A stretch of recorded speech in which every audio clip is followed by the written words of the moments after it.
Salom, hozirgina Telegram kanalimda bitta juda ham ajoyib savolni ko'rib qoldim.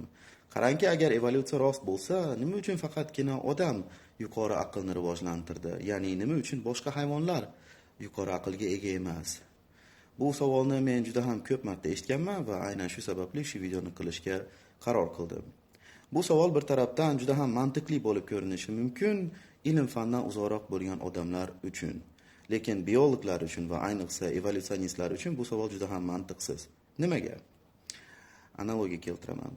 Nima uchun faqatgina jiraflar uzun bo'yinga ega? Nima uchun faqat xameleonlar teri rangini o'zgartira oladi? Nima uchun sut emizuvchilar orasida faqatgina utkanoz sut emizuvchi bo'lib turib tuxum qo'yadi? Tushundingiz degan umiddaman. Bularning barchasiga javob atrof muhit.